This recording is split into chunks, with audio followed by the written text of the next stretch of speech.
और कुछ लोग जो हिंदू समाज के हो सकते हैं, उनके छोटे छोटे मकसद, क्योंकि वो तमाम वही लोग हैं जिन्होंने जयचंद होकर के काम किया। लेकिन मेरा दुख जो मैं आज आपसे इसलिए साझा करना चाहता हूं कि संजय भाई ने मुझे बार बार कहा कि इसमें युवा बहुत हैं पुष्पिन भाई। मैं ये सब बात आपको समझाने के बाद अपने उस निष्कर्ष पे आना चाहता हूं, ताकि एक बात आप ये समझें कि आखिर जिस देश ने, जिस सभ्यता ने, पूरी दुनिया में जब कोई विश्वविद्यालय नाम की चीज नहीं थी, क्योंकि आज के युवा को यह बताया गया है ये ऑक्सफोर्ड, ये हार्वर्ड, ये ही दुनिया की सबसे ज्यादा ज्ञान की जगह है। जब लोगों को जीरो का पता नहीं था,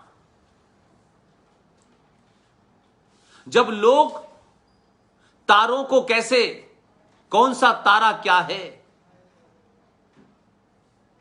यह हवा पुरवैया क्यों चलती है, और पुरवैया हवा के पता करने के लिए नासा नहीं लगा था। गांव का एक देहाती आदमी जो ना एमए किया है ना पीएचडी किया है, वो चिड़िया को, जो गौरैया जब मिट्टी में नहाने लगे तो वो कहता था कि पुरवैया चलने वाली है या बरसात आने वाली है। ये देश तो उससे चल रहा था, इससे ज्यादा विकसित ज्ञान क्या हो सकता है। लेकिन अब हमें मौसम विभाग बताता है। इस तरीके के लोगों को यह भी ध्यान रखना चाहिए कि ये जो नालंदा है, ये वो ज्ञान का केंद्र था कि दुनिया से लोग कहां कहां से आते थे, जब ना रेलगाड़ी थी ना हवाई जहाज था। कहां कहां के देशों के लोग ज्ञान प्राप्त करने आते थे। इसीलिए जब इस देश पे इस्लामिक जिहादियों ने, आतंकवादियों ने जब यहां आकर के सत्ता स्थापित की, तो उन्होंने पहला काम क्या किया?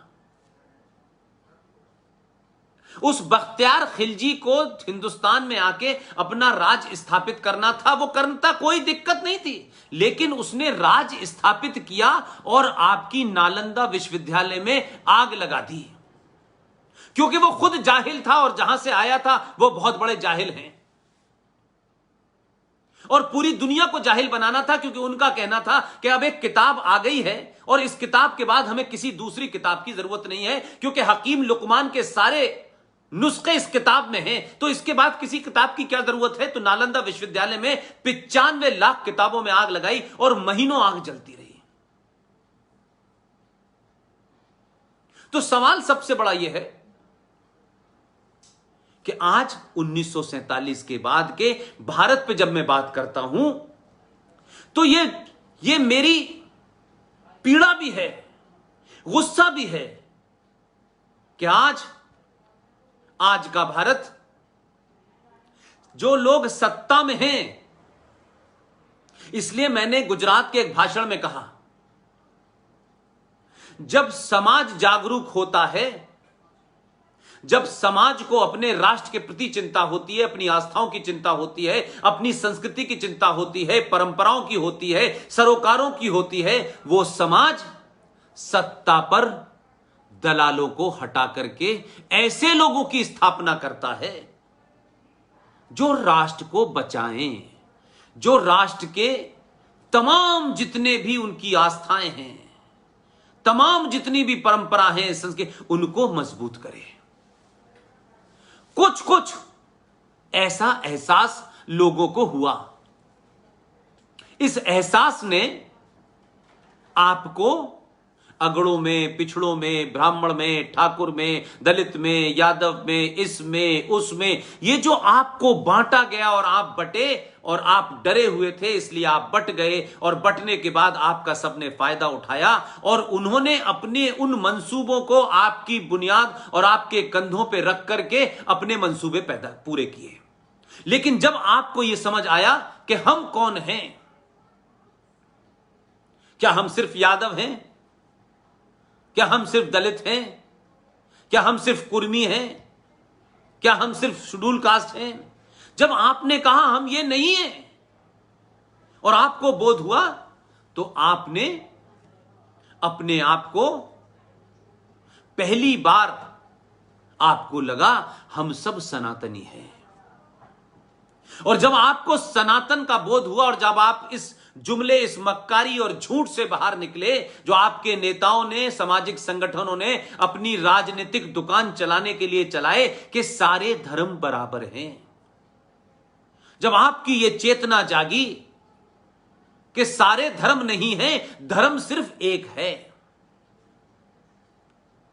इस ब्रह्मांड, इस यूनिवर्स, इस कायनात की उत्पत्ति कब हुई होगी मुझे नहीं पता, लेकिन जब भी हुई थी तब से लेके अब तक, और जब तक ये संसार है, ये दुनिया है, ये सूरज है, ये हवा है, ये पानी है, ये नाले हैं, ये नदियां हैं, ये पहाड़ हैं, जब तक ये सृष्टि रहेगी तब तक एक ही धर्म रहेगा, और उस धर्म का नाम है सनातन।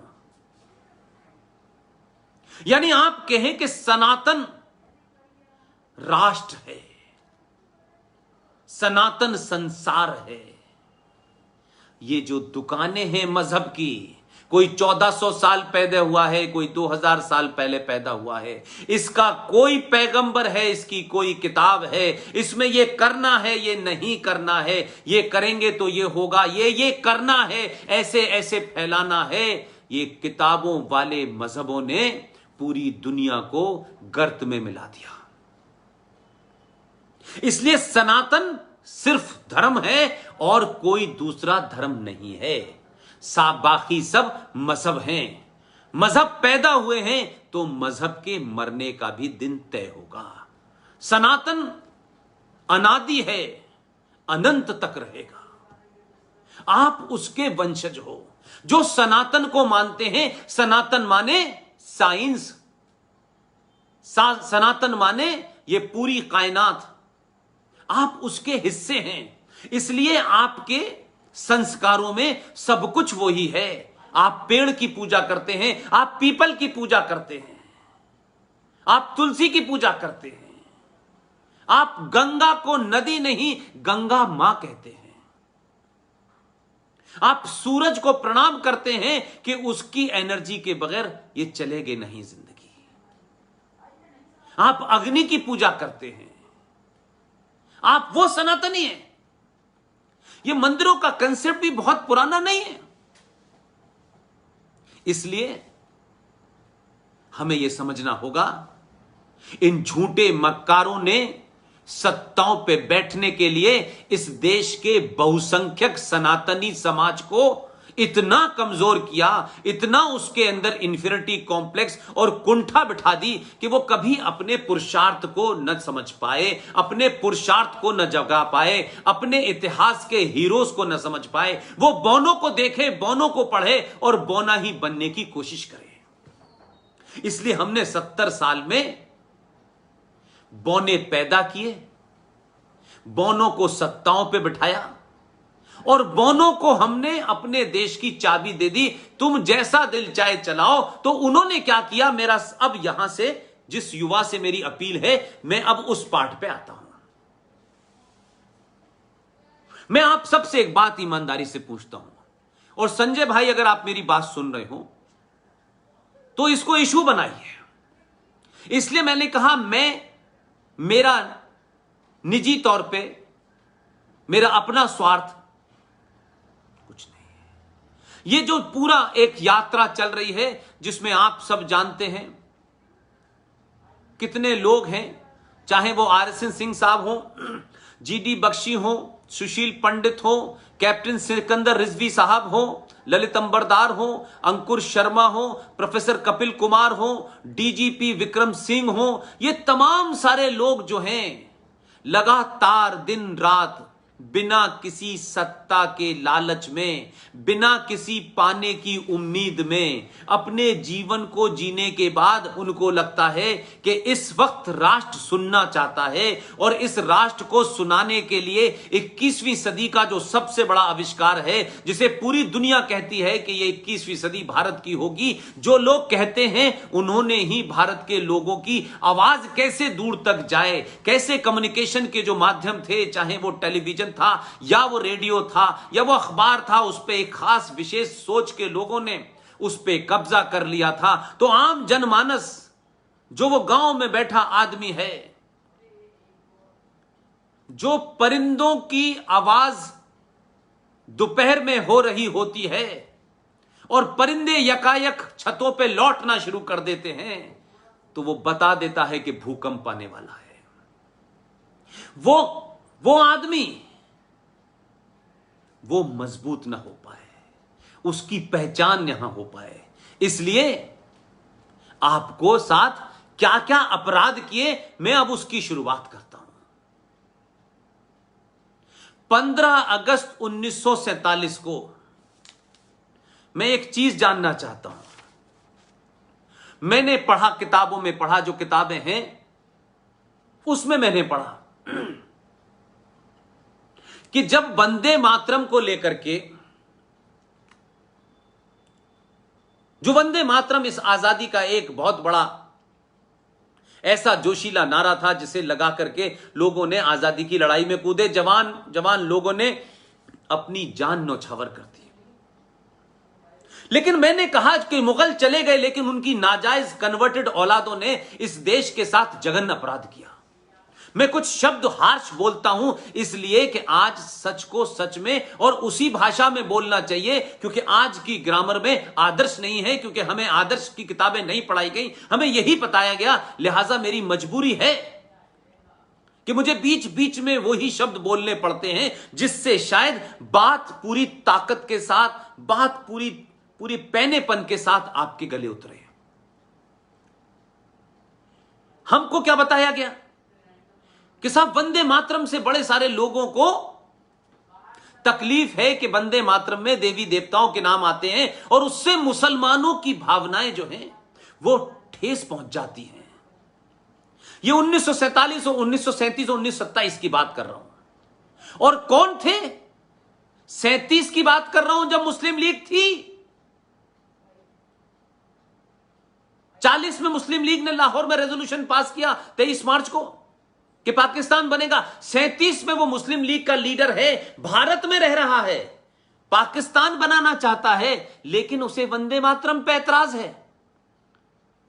और मक्का में पैदा होने वाला, जिसका वालिद, जिसके बाबा, जिसके अब्बा जान मक्का के थे, उसकी मां मदीने की थी, जिनके खानदान का कोई आदमी भारत में नहीं था,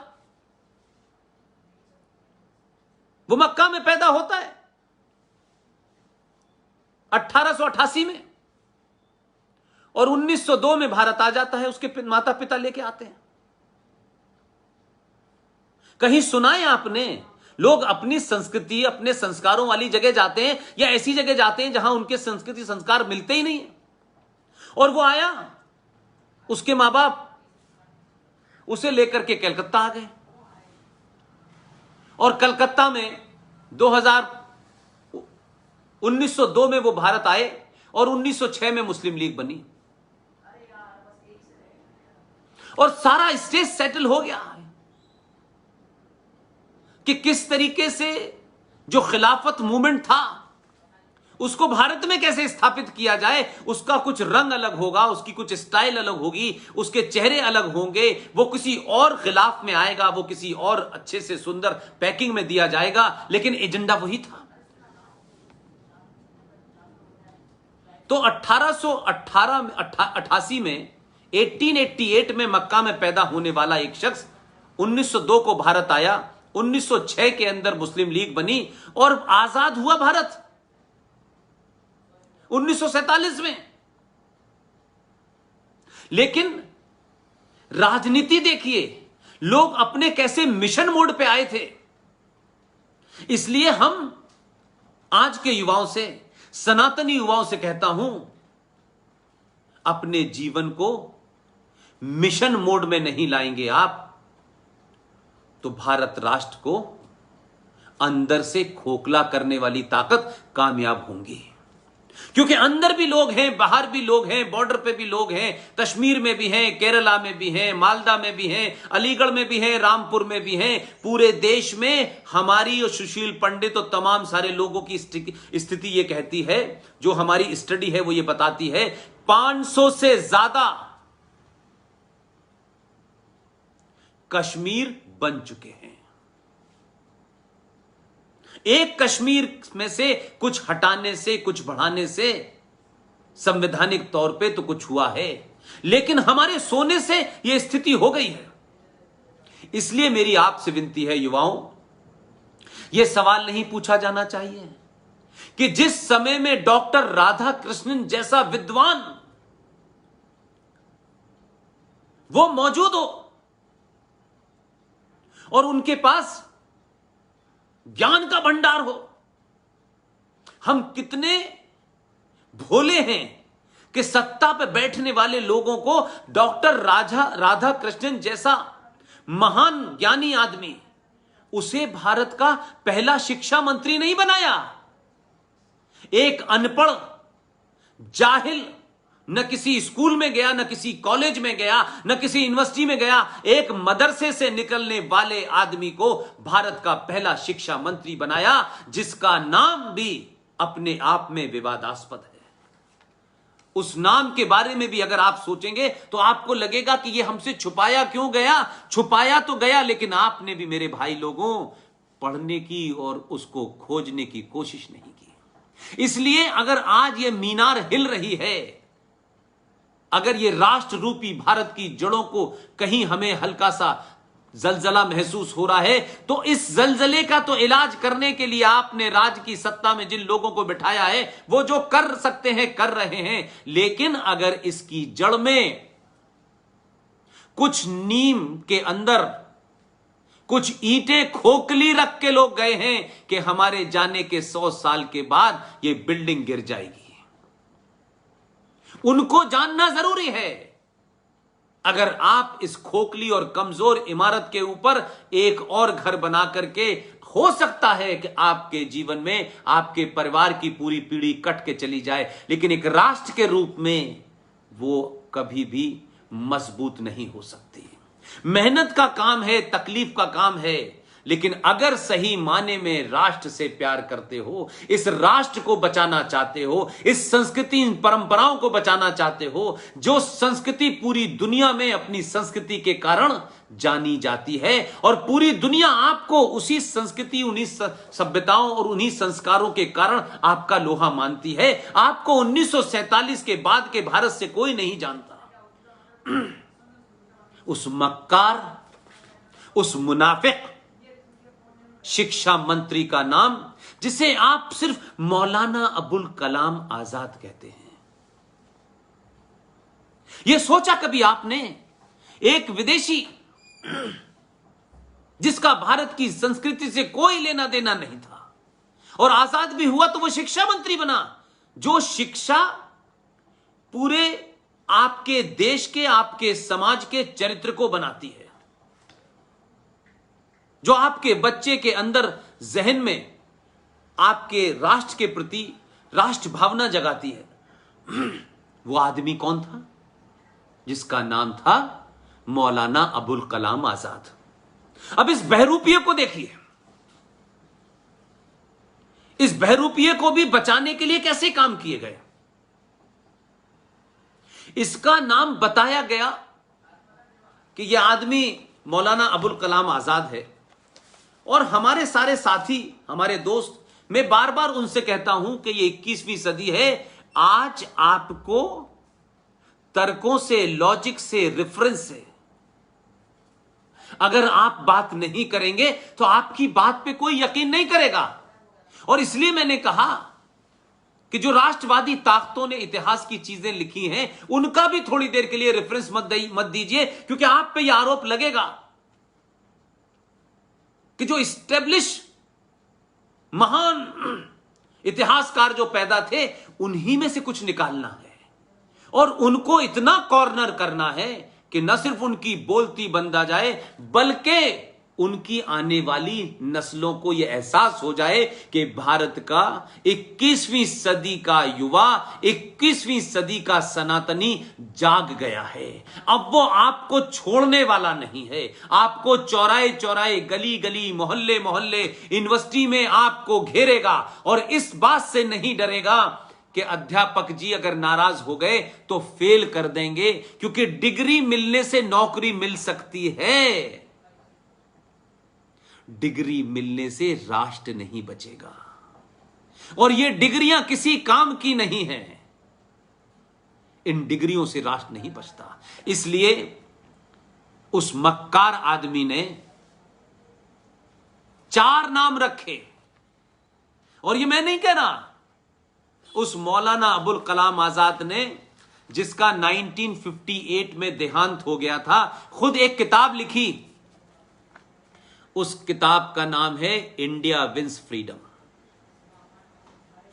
और इस किताब के लिखने के बाद उस झूठे, मक्कार और बेईमान आदमी का चरित्र समझिए। क्योंकि हमारे यहां स्थापित जो लोग हैं ना, उनके बारे में अगर आप बोलते हैं तो सडनली लोगों को लगता है कि भाई ये तो बात नहीं कहनी चाहिए थी ऐसा, क्योंकि हमने उनको इतना बड़ा बना दिया है कि उन पे सवाल मत उठाओ, वो तो सवालों से परे हैं। उन पे सवाल उठाना तो मतलब आपने षष्ठी पे सवाल उठा दिया, अल्लाह मियां पे सवाल उठा दिया। भारत का समाज शास्त्रार्थ में यकीन रखता है। हमारे यहां किसी भी विषय के ऊपर शास्त्रार्थ होता है, तर्क पे बात होती है। आपकी बात में तर्क है, लॉजिक है, रेफरेंस है, तो आपकी जाति क्या है, आप छोटे हैं, बड़े हैं, आप राजा के पुत्र हैं या आप किसी कमजोर के पुत्र हैं, आपका इससे कोई सरोकार नहीं है। शास्त्रार्थ में सबको भाग लेने का मौका मिलेगा, और जो अपनी तर्कों से बात को बता देगा, बात उसकी मानी जाएगी। ये इंडिया विंस फ्रीडम किताब के लिखने वाले मौलाना अबुल कलाम आजाद का प्रीफेस लिखा हुआ है। कमाल देखिए, कुछ भी मुझे खुद अपनी तरफ से नहीं कहना है। यह नहीं है कि मुझे कुछ ऐसी बात बतानी है जिससे आपको यह लगे कि यह बात मैं कह रहा हूं लेकिन यह कोई और नहीं कह रहा। इसलिए मैंने कहा कि इस किताब का प्रीफेस लिखा है हुमायूं कबीर साहब ने। हुमायूं कबीर बड़े नाम हैं, लेकिन बड़े खतरनाक लोग थे। ये आदमी भी बाद में भारत का शिक्षा मंत्री बना। हुमायूं कबीर कहते हैं कि मौलाना आजाद जब पैदा हुए तो उनके पैदाइश के समय उनका नाम रखा गया फिरोज बख्त। जवान हुए तो उनका नाम हो गया मुइनुद्दीन। जब राजनीति में आने के लिए जरूरत पड़ी तो उनका नाम हो गया मौलाना आजाद, अबुल कलाम आजाद। और जब राजनीति में एक विशेष किस्म की राजनीति करनी थी तो उनके नाम के आगे लग गया मौलाना। लेकिन इन सब ने जो असली नाम था वो नहीं बताया। मैं इतना सख्त क्यों हूं, इतनी कड़वाहट क्यों है? इसलिए हम अंग्रेजों से जीत गए, उनको भगा दिया, लेकिन सत्ताधारियों ने और हमारी निंद्रा ने, हमारी अनभिज्ञता ने हमें ऐसे हाथों में सौंप दिया कि ये अंग्रेजों और मुगलों से भी ज्यादा खतरनाक निकले। उन्होंने मंदिर तोड़े, 30,000 मंदिर तोड़े मुसलमान मुगलों ने, लेकिन इन्होंने तो आजाद भारत की आने वाली नस्लों को ही बर्बाद कर दिया। इस शख्स का नाम था सैयद गुलाम मुइनुद्दीन अहमद बिन खैरुद्दीन अल हुसैनी। यह इसका असली नाम था, लेकिन यह भारत का पहला शिक्षा मंत्री बना क्योंकि उस वक्त के सत्ताधारियों को ऐसे ही मक्कार मुसलमानों की जरूरत थी, और इन्होंने जिन्ना का विरोध किया है, लिहाजा ये तो महान सेकुलर है। लेकिन इनके सेकुलरिज्म का पाखंड इन्होंने अपनी ही किताब में लिखा। ये जो एडिशन है ये वो एडिशन है जो भारत में 30 साल के बाद छपा। इनकी मृत्यु 1958 में हो गई थी। इन्होंने ये किताब लिखी और किताब लिखने के बाद ये कहा कि मैं इसमें कुछ बातें लिखना चाहता हूं, लेकिन वो अभी लिखना मुनासिब नहीं है, मुनासिब नहीं था। इस मक्कार ने वो 30 पन्ने इसलिए इसमें नहीं लिखे, अगर ये लिखते अपने सामने तो कांग्रेस पार्टी के लोग इसके पीछे पड़ जाते, ये एक्सपोज हो जाता। ये जो मॉडरेट के नाम पे जिन्हा का विरोध करके, यही वो शख्स था जिसने 1937 में कहा कि मुसलमानों को पंडित जी इस वंदे मातरम से बड़ी तकलीफ है और इसमें जो है उनकी भावनाएं आहत हो रही हैं। और किसके कहने पे किया? जिन्ना के। 1937 जब पाकिस्तान का रेजोल्यूशन मात्र 3 साल बाद पास हुआ और 1930 में 29 दिसंबर 1930 को इलाहाबाद के मुस्लिम लीग के अधिवेशन में एक और बड़ा मक्कार जो कश्मीर का था, जिसका दिया हुआ हम ये गाना गाते हैं, सारे जहां से अच्छा हिंदुस्तान हमारा, उस इकबाल ने 29 दिसंबर 1930 को इलाहाबाद के सेशन में कहा कि जो वेस्टर्न बॉर्डर पे भारत के मुस्लिम बहुल राज हैं उन्हें अलग कर देना चाहिए। 1937 में जिन्ना को वंदे मातरम से प्रॉब्लम हुई और उससे ज्यादा इसे हुई, लेकिन इसको यहां हिंदुस्तान में रहकर के अपना एजेंडा पूरा करना था। तो ये बातों को इस तरह रखता था जैसे मुसलमानों में इसको लेकर के बड़ा इनकलाब आने वाला है, बड़ा तूफान आ जाएगा। इसी ने 1937 में ये बात रखी। तो उस वक्त के नेताओं ने कहा ठीक है भाई, सिर्फ वंदे मातरम के 2 स्टेंजा ऊपर के पढ़े जाएंगे। इसको अपना एजेंडा लागू करना था, लिहाजा अपनी ही किताब में इसने मरने से पहले कहा कि मैं कुछ बातें लिख के जाना चाह रहा हूं मेरी मौत के बाद। इन किताबों को जो मैंने 1958 से पहले लिखी है, इंडिया विंस फ्रीडम, इस किताब में ये 30 पन्ने मेरे मरने के 30-35 साल बाद छापना। 1988-90 में सुप्रीम कोर्ट में केस चला, ओरिएंटल पब्लिकेशन ने यह केस फाइल किया। सुप्रीम कोर्ट ने यह आदेश दे दिया कि उनके 30 पन्नों के साथ यह नई किताब का एडिशन आए, और 30 पन्ने उसमें लगे हुए थे। और उस 30 पन्ने के बाद जब यह किताब आई तो कांग्रेसियों को बड़ा धक्का लगा और उन्होंने मार्केट से पूरी किताब ही गायब कर दी। आज यह किताब मिलना थोड़ा दूभर है, लेकिन मेरे पास है। ये 30 पन्ने ये मक्कार अपने जिंदा रहते हुए नहीं बोल पाया, क्योंकि अगर ये बोल देता तो इसके मंसूबे पता चल जाते, तो उन लोगों का क्या होता जो इस एजेंडे पे काम करने के लिए जिन्हें ये छोड़ के गया था। और क्या हुआ?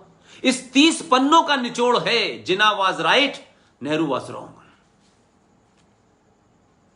ये बात अपने जीते जी ये नहीं कह सकते थे। आपने ऐसे ऐसे सांपों को पाला है और भारत की व्यवस्था पे उन्हें बिठा दिया है। लिहाजा एक नहीं है, बहुत सारे हैं। फखरुद्दीन अली अहमद बने, हुमायूं कबीर बने, एनसी छागला बने, और आखिर में सबसे ज्यादा जिसने इतिहास को डैमेज किया है, इस राष्ट्र की आस्थाओं को डैमेज किया है, इस राष्ट्र के इतिहास को डैमेज किया है, सनातन संस्कृति को तोड़ा है, उस मक्कार का नाम है। और वो भी उसी इदारे से पढ़ के आया था जिस इदारे में न सिर्फ मैं पैदा हुआ बल्कि वहां से मैं भी पढ़ के आया। उसका नाम था प्रोफेसर नूरुल हसन, जो शिक्षा मंत्री बना। ये रोमिला थापर, ये इरफान हबीब जैसे मक्कार, ये सब उसी के जमाने के अपॉइंट किए हुए लोग हैं। और इन्होंने इतिहास लिखा, और इसी इतिहास में लिखा जाता है शिवाजी एक पहाड़ी चूहा था। ये चले गए, मैंने इसलिए कहा कि जिन्ना ने जमीन का नुकसान किया, कि जमीन ले ली, इन्होंने भारत राष्ट्र की परिकल्पना, उसकी आस्थाओं, उसकी संस्कृति, उसकी परंपराओं का न सिर्फ नुकसान किया, उनको मटिया मेट किया। और भारत की सनातन की जो पीढ़ी दर पीढ़ी थी, उन्हें गलत इतिहास पढ़ा दिया गया। लिहाजा आज समस्या यह नहीं है कि हमें कहां से शुरू करना है। अगर आप इसकी जड़ में नहीं जाएंगे तो आप आज वर्तमान में अपनी बात सच्चाई से नहीं कह पाएंगे। और अगर आज भी भारत के सनातनियों ने यह मौका जो उसको प्रकृति ने दिया है, यह एक ऐसा अवसर आपको मिला है, यह अवसर मत मान के चलिए कि 100 साल के लिए मिला है। पहली बार भारत के सनातनियों ने सत्ता पे कुछ, मैं सब कुछ नहीं कहता, एकदम 100% नहीं कहता, लेकिन मैं इस बात से खुश हूं कि सत्ता के शीर्ष पे जो लोग तय करने वाले हैं, उनके मन में राष्ट्र को लेकर के ज्यादा चिंता है। ठीक है, राजनीति होती है, राजनीति में हार जीत का खेल होता है, राजनीति कैसे की जाए, सत्ता तक कैसे पहुंचा जाए, उसके लिए भी काम होते हैं। लेकिन फिर भी पिछले 6 साल में हालात में हम फंसे हुए हैं। जैसी विकट स्थिति है, उसके अंदर सब कुछ एक ही दिन में हो जाएगा, मैं ये मानता हूं ये नहीं हो सकता। क्योंकि जब राज्य सत्ता कुछ करेगी और उसे समाज सेकंड नहीं करेगा, राष्ट्र उसे पूरी ताकत से नहीं उठाएगा, तो राज्य सत्ता हर मुद्दे को नहीं उठाएगी, क्योंकि वो एक संविधान, एक कानून की शपथ लेके बैठी है। लेकिन जब देश में जन आंदोलन होगा, जब लोग सड़कों में इन बातों के लिए निकलेंगे, तो राज्य सत्ता को संविधान में भी परिवर्तन करना पड़ेगा और संसद के अंदर भी वो कानून लाने पड़ेगा जिसका ये राष्ट्र इंतजार कर रहा है।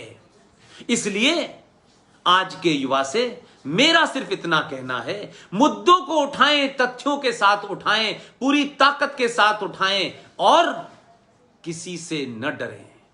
एक सनातनी किसी से डर नहीं सकता, और जो डर रहा है वो सनातनी हो नहीं सकता।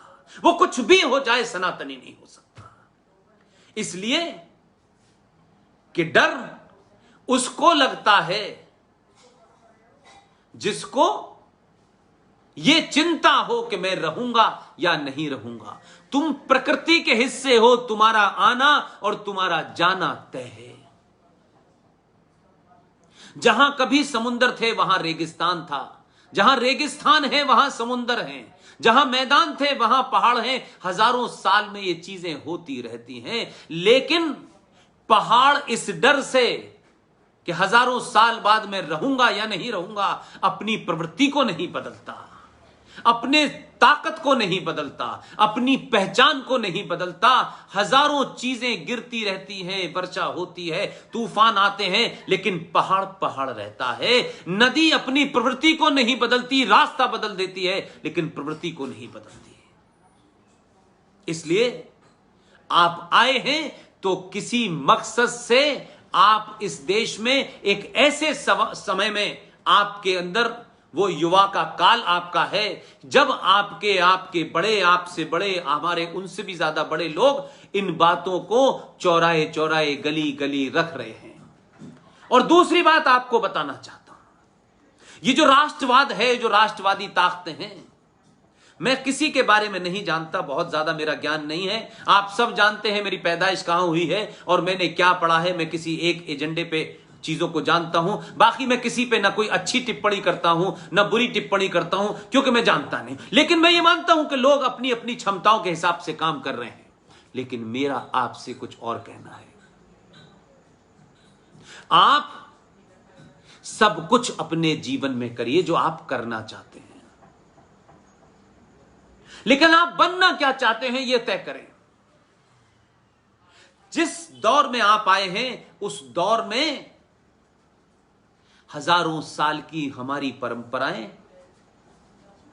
हमारे मूल्य और हमारे आदर्श, जिनका उपहास किया गया एक घटना ने, प्रकृति ने आपको कई बार समझाया।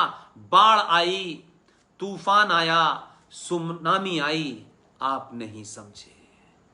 हमने प्रकृति को चुनौती देना शुरू कर दी। हम प्रकृति के खिलाफ खड़े हुए नजर आए, क्योंकि हमें लगा ये सब कुछ जो है सिर्फ हमें भोगने के लिए है। और इस भोगवाद ने आपको संस्कारों से, आदर्शों से दूर कर दिया, और आप भोगते भोगते आप उस मोड़ पे आ गए कि अब कुछ बचा नहीं है। लेकिन प्रकृति ने आपको न सिर्फ चेताया, बल्कि एक ही झटके में, एक ही घटना ने आपको इस बात के लिए मजबूर कर दिया कि आप ये सोचें कि आप जाना कहां चाहते हैं। एक बीमारी आई, उस बीमारी को एक देश ने पैदा किया, उसने अपनी आर्थिक सत्ता को मजबूत करने के लिए दुनिया में फैलाया। लेकिन जरा मुझे बताइए, अपनी मां से, दादी अगर घर में हो तो उनसे पूछिए, क्या ये हमारे आदर्श नहीं थे कि हम बाहर की चप्पलें घर में नहीं लाते थे? हम बाहर से आते थे तो सबसे पहले अपना हाथ मुंह धोते थे, साबुन से धोते थे, फिर हम किचन में जाते थे, किचन के बर्तन अलग थे, किचन के अंदर जाने के चप्पलें जूते अलग थे। ये तमाम संस्कार नहीं थे? क्या हम एक ही तौलिया इस्तेमाल करते थे? क्या हम अपने दूसरे कपड़े इस्तेमाल, ये तमाम सारी चीजें हमारे संस्कारों में थी। लेकिन एक बीमारी ने आपको बता दिया कि अब नमस्कार करना है, अब हाथ नहीं मिलाना है, अब 2 मीटर की दूरी से बात करना है, अब गले नहीं मिलना है। क्या खाना है, कब खाना है, कैसे खाना है, सब धीरे धीरे आ रहा है। आपने अवहेलना की, आपने प्रकृति का उपहास किया, आपने पर्यावरण का उपहास किया। आज एक घटना ने जिन जानवरों को जंगल में होना चाहिए था, उन्हें आदमी नहीं दिख रहे, इसलिए कहीं हम हिरणों को सड़कों पे देख रहे हैं, कहीं छतों पे मोरों को नाचते हुए देख रहे हैं। वो ढूंढ रहे हैं कि जिन्होंने इस पूरी प्रकृति का उपहास किया था, भोग की जगह बनाई थी, हर चीज को खा रहे हैं। हर चीज का, इंसान को जिस पर्पस से, जिस मकसद से क्रिएट किया गया था, वो अपना सब कुछ भूल गया। और इसीलिए आज देश के परिंदे चरिंदे आपको ढूंढ रहे हैं कि भाईजान कहां हैं, बाहर निकल के आइए। आप कह रहे नहीं, बाहर नहीं आऊंगा, जीवन खतरे में है। प्रकृति ऐसा करती है, लेकिन मैं इसको एक अपॉर्चुनिटी मानता हूं, एक मौका मानता हूं कि आज आप घर में बैठ करके इस बात का चिंतन मनन करें कि हम करना क्या चाहते थे भाई। इसलिए मेरा मानना है कि आप जो मुद्दे उठाते हैं, जिनको राज को मजबूर करना है, राज सत्ता को मजबूर करना है, और राज सत्ता से कोई झगड़ा नहीं है कि राज पे, सत्ता पे आपने जिनको बिठाया है, आप उनको बार बार, क्योंकि सत्ता जब में जो बैठ जाते हैं तो थोड़ा सा गैप बढ़ जाता है, और तब आपको अपनी आवाज को सामूहिक तौर पे जब उठाते हैं तो सत्ता पूछती है कि कहां ये आंदोलन क्यों हो रहा है। तो आप आंदोलन करिए, और अपने लिए मत करिए। ये सब चीजें ठीक होंगी तो खुद ब खुद आपका हिस्सा आप तक पहुंच जाएगा। एक मुद्दा मैं आपके सामने रखता हूं और उसके बाद दूसरा रखूंगा।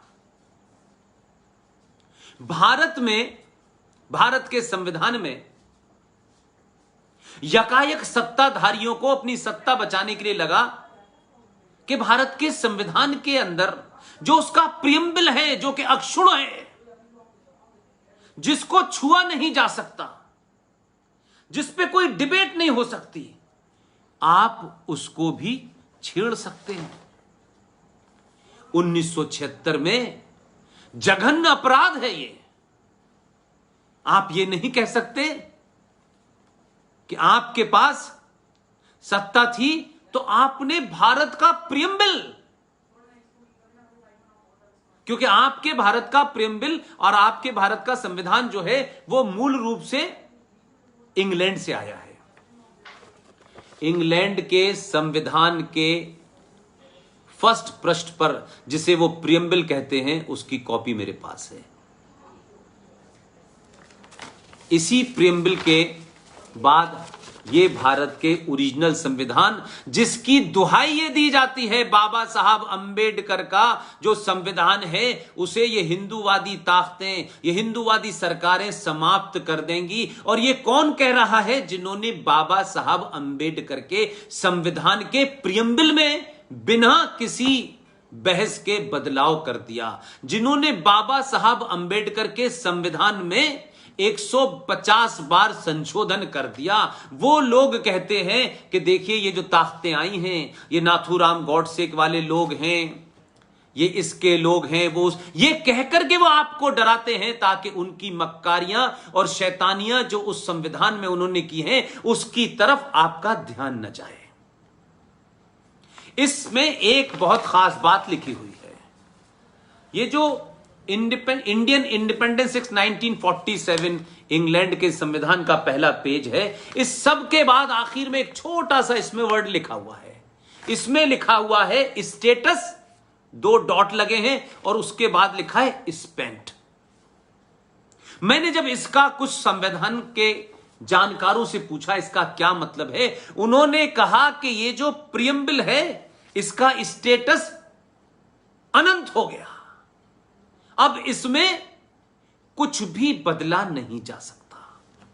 संविधान की बाकी धाराओं में छेड़छाड़ हो सकती है, अमेंडमेंट हो सकते हैं, लेकिन प्रियम्बल में नहीं हो सकता क्योंकि उसका स्टेटस स्पेंट हो चुका है, अब दोबारा नहीं होता। लेकिन हमारे यहां प्रियम्बल के अंदर एक शब्द जोड़ा गया 1976 में, सोशलिज्म एंड सेकुलरिज्म। मैं इस पे भी मेरी बहस बहुत सेपरेट हो सकती है। 76 में यह बताया गया कि भारत जो है वो सेकुलर हो गया है और प्रियम्बल में सेकुलर शब्द आ गया है। लेकिन मैं ये पूछना चाहता हूं कि अगर 1976 में भारत का संविधान को आपने सेकुलर कर दिया था, तो मुझे बताइए, मुझे इस बात का जवाब चाहिए, वो कौन सी राजनीतिक मजबूरी थी? उसका कोई तर्क है आपके पास? और ये डिबेट टेलीविजनों पे नहीं, यूनिवर्सिटीज में होनी चाहिए, ये एटर्नल हिंदू फाउंडेशन के लोगों में करनी चाहिए कि डिबेट ये होनी चाहिए कि जब भाई आपने सेकुलर 76 में इसको बना दिया, तो 1992 में 6 दिसंबर को एक लुटेरे, एक बलात्कारी आतंकवादी मुसलमान जिसका नाम जहीरुद्दीन बाबर था, जिसने भारत की आस्थाओं को ठेस पहुंचाते हुए मर्यादा पुरुषोत्तम राम की नगरी अयोध्या में उनके मंदिर को ध्वस्त करके उसके ऊपर एक मस्जिद बनाई, उस मस्जिद को इस देश के सामूहिक गुस्से ने तोड़ के धर्म भरम कर दिया। 6 दिसंबर 1992 को दिल्ली में प्रधानमंत्री कांग्रेस पार्टी के थे। आनन फानन में आपको लगा कि हमने जिस वोट बैंक को 70 सालों में नाजायज चीजें और उनको बहुत सारे रिजर्वेशन दे दे के, बहुत सारी रिबेट दे दे के पाला था, उन्हें हमने नाजायज तरीके से 370 दी, 35A दी, हमने यूनिफॉर्म सिविल कोड बनाया लेकिन लागू नहीं किया, हमने पॉपुलेशन कंट्रोल कानून की बात की संविधान में लेकिन लागू नहीं की। लेकिन लागू क्या किया कि कहीं ये नाराज ना हो जाए, क्योंकि इन्होंने तो 1984 में सिख विरोधी दंगों में हमारा साथ दिया था और नकाब लगा लगा कर हिंदुओं को बदनाम करने के लिए इन जिहादियों ने सड़कों पे जो दंगा किया था उसमें सिख भाइयों को मारा, लिहाजा इनको कुछ इनाम देना चाहिए। और क्योंकि बाबरी मस्जिद कुछ देश के राष्ट्रवादियों ने यह सोच के गिरा दी कि इस देश की सत्ताएं उनकी भावनाओं के खिलाफ हैं, तो यकायक 1992 में फौरन इस मौलाना आजाद को, जो 1998 में अल्लाह के पास चले गए थे, इन्हें भारत रत्न दे दिया गया। फिर लगा कि नहीं, इससे बात नहीं बन रही, मुसलमानों को पैम्पर करना है क्योंकि दुकान चलानी है, क्योंकि मुल्क बंटवा करके जमीन ऐसे दे दी थी जैसे नेहरू जी के बाप की जमीन थी। लोगों ने इस देश को ऐसे बांट दिया कि उनकी पर्सनल प्रॉपर्टी हो। किससे पूछा था कि यह देश बटेगा? क्या कोई कॉन्सेंसस हुआ था इसके ऊपर? किसकी सहमति से? चंद लोगों की सहमति से? 21 लाख लोगों को मरवाने के बाद आपको देश जो मिला उसको भी आपने अक्षुण्ण नहीं रखा। तो आपने 1993 में क्या मक्कारी और झूठ बोला? क्या आपने कहा कि क्या करें? तो यकायक 1984 में जिन सिखों को आपने, एक पार्टी के गुंडों ने उसे धर्म और मजहब का लड़ाई करके उनको मारा, अत्याचार किया, उनको आपने कहा इन्हें अभी और तकलीफ देनी है, और मुसलमानों के दबाव में आपने बिना सोचे समझे एक नोटिफिकेशन जारी कर दिया अक्टूबर में। और नोटिफिकेशन में क्या कहा यह किसी को नहीं पता। 1993 के एक नोटिफिकेशन के बाद भारत में अल्पसंख्यक आयोग बन गया। यह अल्पसंख्यक आयोग ने बताया, क्योंकि जो ज्ञानी लीडर हैं, जिन्हें दिल्ली में तो लोकतंत्र चाहिए, सेकुलरिज्म चाहिए, लेकिन उस मक्कार गुलाम नबी आजाद को कश्मीर में निजाम मुस्तफा चाहिए, वहां शरिया चाहिए। ऐसे लोगों ने कांग्रेस की उस वक्त की सत्ताधारी लोगों को डराया और कहा कि नहीं, मुसलमानों में बड़ी नाराजगी है। ये वही खेल खेला जो मौलाना आजाद खेल करके वंदे मातरम को गड़बड़ करके गया। तो 1993 में एक नोटिफिकेशन के तहत अल्पसंख्यक आयोग का गठन कर दिया गया, और एक नोटिस से यह बता दिया गया कि इस देश में 20 से 25 करोड़ की तादाद में मुसलमान, सिख, पारसी, बौद्ध और जैन, क्रिश्चियन, ये 5 यानी मुसलमान, क्रिश्चियन, बौद्ध, पारसी और ईसाई, ये लोग जो हैं अल्पसंख्यक हैं। तो अल्पसंख्यक आयोग बन गया, क्योंकि करोड़ों रुपए का जो हर्जाना देना था, जो काम 1984 में उनसे करवाया था, उसके लिए उनको आगे बढ़ाना था। तो उन्होंने कहा करोड़ों रुपए लुटाओ। तो माइनॉरिटी कमीशन बन गया और एक नोटिस से बन गया। और उसके बाद क्या हुआ, यह चल रहा था। सनातनियों ने पूछा, नहीं, हमारे मंदिर से भी पैसा लोगे, हमसे ही जीएसटी लोगे, हमारे ऊपर ही सबसे ज्यादा कानून बनाओगे और हमारे ही खिलाफ और इस देश को तोड़ने वाली ताकतों को मजबूत करोगे। यह राज्य ने किया। तो वो जो माइनॉरिटी कमीशन ऑफ इंडिया बना हुआ है, जिसे आप नेशनल कमीशन फॉर माइनॉरिटीज कहते हैं, वो दुनिया का और हिंदुस्तान का सबसे अनकॉन्स्टिट्यूशनल और सबसे बड़ा फ्रॉड है। और आगे क्या किया आपने, कि आपने 5 लोगों को कहा कि साहब ये लोग जो है माइनॉरिटी में है, और उसके बाद से आपने दुकान बांटना शुरू कर दी। करोड़ों अरबों रुपया जो है वो दिया जाने लगा। और किनको? मदरसे टाइप लोगों को। किनको पढ़ा रहे थे आप? किनको बता रहे थे? जहां लाखों मदरसे चल रहे हो। ये पैसे की इमदाद से क्या किया गया? इस पैसे की इमदाद से देश के खिलाफ षड्यंत्र करने वाले लोगों को मजबूत किया गया। कई और मक्कार मौलाना आजाद पैदा हों, कई और खलीकुज़्ज़मा इस देश में पैदा हों, कई और लहरी पैदा हों, लारी पैदा हों,